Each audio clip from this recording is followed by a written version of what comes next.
السلام علیکم ویورز، ہمارے چینل پر خوش آمدید۔ میں سخت پریشان تھی، کچھ سمجھ نہیں آ رہا تھا کہ کیا کروں۔ میری پریشانی کا تعلق میری اکلوتی بیٹی سے تھا، جس کی 6 ماہ پہلے میں نے شادی کی تھی۔ ان 6 مہینوں میں وہ ایک بار بھی مجھ سے ملنے نہیں آئی تھی۔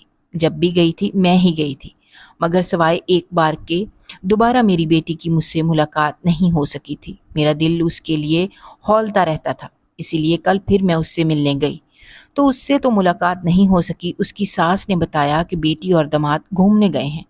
میں جب واپس آ رہی تھی تو اچانک ایک دکاندار والے نے، جو بیٹی کے محلے کا ہی تھا، مجھے روکا اور کہا کہ بیٹی اتنی بوجھ تھی کیا جو اس کے ساتھ ایسا ظلم کیا؟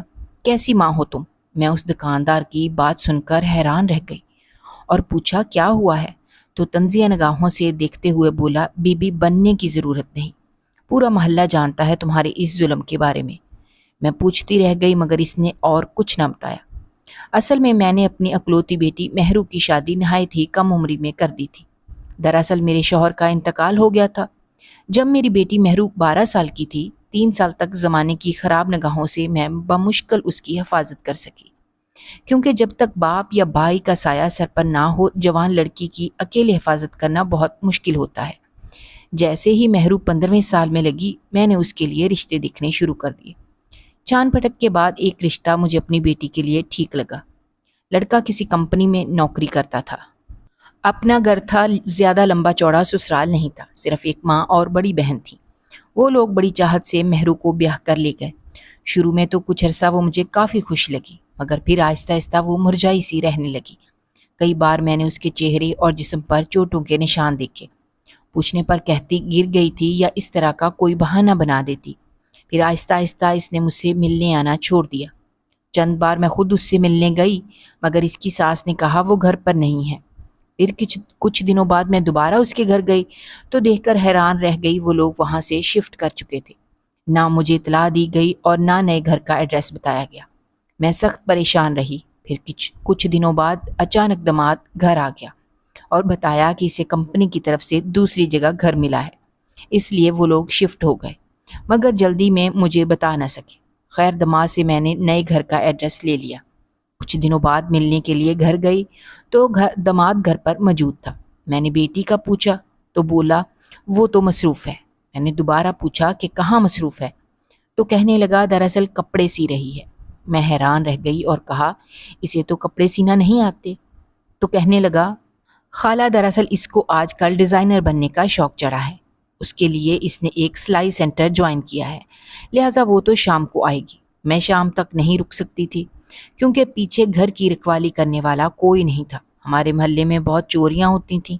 گھر میں میرے مرحوم شوہر کا خریدا ہوا قیمتی سامان پڑا تھا، لہٰذا گھر کو اکیلا نہیں چھوڑ سکتی تھی، اسی لیے واپس آ گئی۔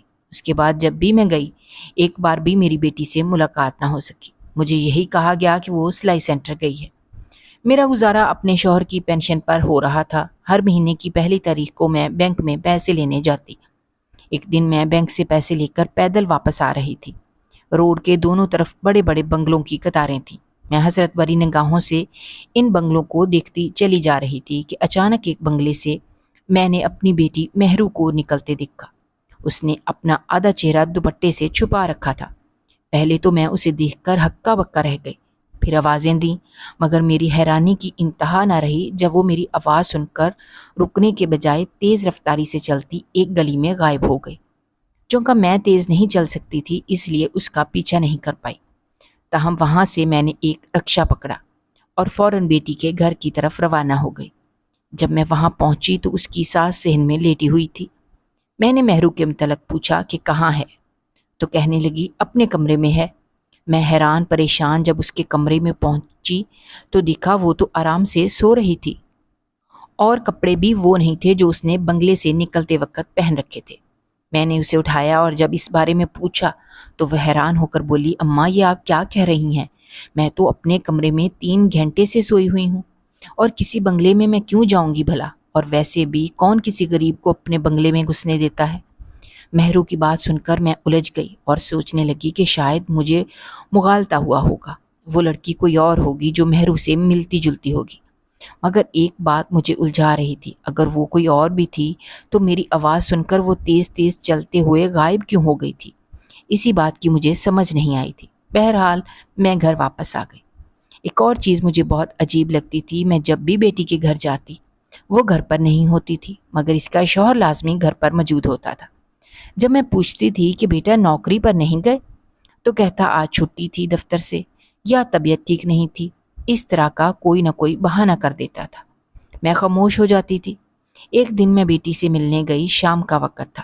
مجھے لگا اگر وہ سلائی سینٹر گئی ہوگی تو اس ٹائم لازمی واپس آ گئی ہوگی، مگر وہاں جا کر مایوسی ہوئی۔ وہ ماں اور بیٹا تو گھر پر موجود تھے، مگر میری بیٹی نہیں تھی۔ پوچھنے پر وہی جواب ملا کہ سینٹر سے ابھی تک نہیں آئی۔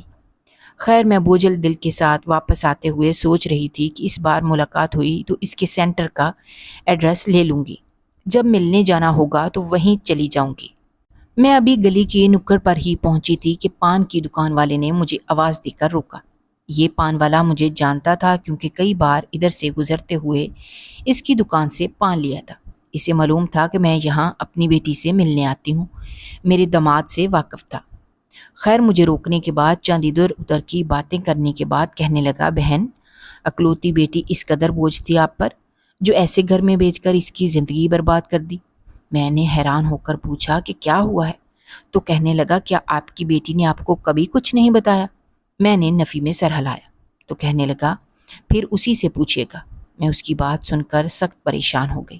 مہرو کی شادی کو 5 مہینے ہو گئے تھے۔ ان 5 مہینوں میں وہ صرف 2-3 بار میکی آئی تھی۔ زیادہ تر میں خود ہی جاتی رہی، مگر اکثر اوقات نہیں ہو پاتی تھی۔ لیکن جب بھی ملی مجھے اس کا رویہ کچھ عجیب سا لگا۔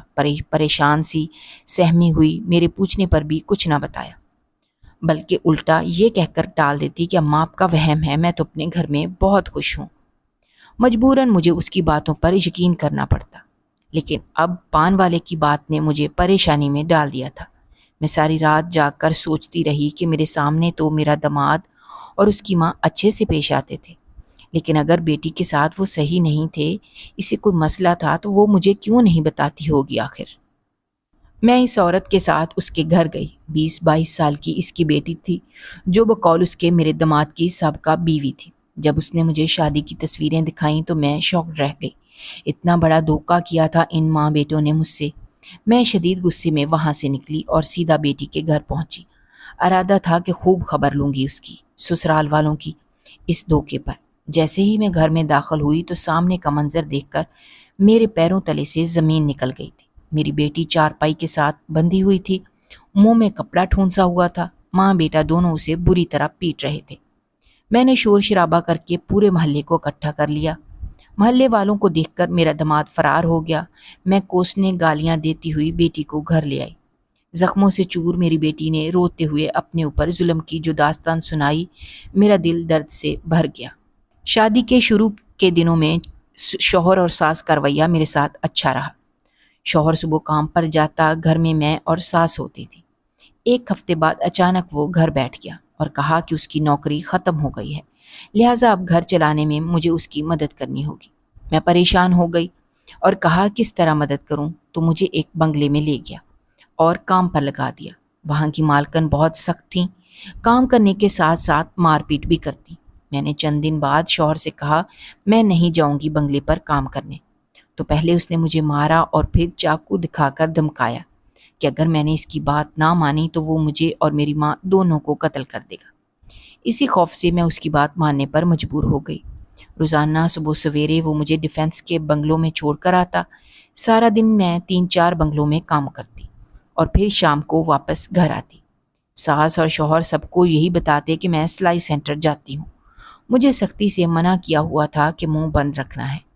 ہر مہینے 1 تاریخ کو جا کر میرا شوہر بنگلوں سے میری تنخواہ وصول کرتا اور ماں بیٹا گھر بیٹھ کر آرام سے کھاتے۔ بنگلوں میں کام کر کے جب تھکی ہاری واپس آتی تو گھر کا سارا کام بھی مجھے ہی کرنا پڑتا۔ اگر تھکی ہوتی اور کوئی کام رہ جاتا تو ساس اور شوہر دونوں زود و کوب کرتے۔ ایک دن میں کام سے واپس آ رہی تھی کہ محلے کے نکڑ پر پان کی دکان والے نے مجھے کہا، تم بنگلوں پر کام کرنے جاتی ہو نا؟ میں اس کی بات سن کر حیران رہ گئی اور اسے کہا، آپ کو کیسے پتہ چلا؟ تو اس نے کہا کہ تمہارا شوہر اپنی پہلے والی بیوی سے بھی یہی کام کرواتا تھا۔ نہ جانے کتنی شادیاں کر چکا ہے یہ شخص۔ میں نے گھر آ کر اپنے شوہر سے جب پوچھا کہ تم نے پہلے شادی کی تھی تو اس نے ڈٹائی سے نہ صرف اعتراف کیا بلکہ یہ بھی کہا کہ وہ مجھ سے پہلے ایک نہیں 3 شادیاں کر چکا ہے۔ میں اس کی چوتھی بیوی ہوں۔ 2 سے اس نے جسم فروشی کروائی، مگر اس کام میں زیادہ خطرہ تھا، اس لیے مجھے اور مجھ سے پہلی والی سے وہ یہی بنگلوں والا کام کرواتا رہا۔ جب میں نے پوچھا کہ وہ تینوں کدھر گئیں تو مجھے ایک کمرے میں لے گیا۔ وہاں پر 3 مٹی کے ڈھیر پڑے ہوئے تھے۔ کہا کہ یہ ان تینوں کی قبریں ہیں کیونکہ انہوں نے مجھ سے بغاوت کرنے کی کوشش کی تھی۔ اگر ایسا کوئی خیال تمہارے دماغ میں آیا تو تمہارا بھی یہی حشر ہوگا، یا اپنی ماں کو بتانے کی کوشش کی تو تمہارے ساتھ ساتھ اس کی قبر بھی بنا دی جائے گی۔ میں یہ سب سن کر تھر تھر کانپنے لگی۔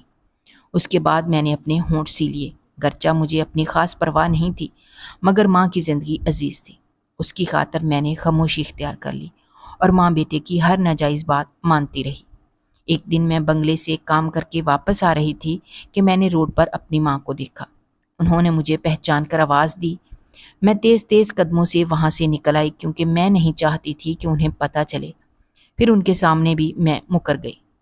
بیٹی کے منہ سے ساری باتیں سن کر میں فوراً تھانے گئی اور اس کے شوہر اور ساس کے خلاف تشدد کا پرچہ کٹوایا۔ بیٹی کا بیان لینے کے بعد پولیس نے گھر کی تلاشی لی تو کافی ساری رقم برآمد ہوئی۔ کمرے میں جو مٹی کے ڈھیر تھے وہ خالی مٹی ہی تھی، قبریں نہیں تھیں۔ یہ سب ڈرامہ ماں بیٹے نے میری بیٹی کو ڈرانے کے لیے رچایا تاکہ وہ ان کے پریشر میں رہ کر ان کی ہر بات مانتی رہے۔ پولیس کی مار جب پڑی تو میرے داماد نے سب گناہ قبول کر لیے اور عدالت کے ذریعے میری بیٹی کو طلاق بھی مل گئی۔ اگر آپ کو ہماری کہانیاں پسند آ رہی ہیں تو ہمارے چینل کو سبسکرائب کیجیے، ویڈیوز پر کمنٹ کیجیے اور شیئر کیجیے۔ شکریہ۔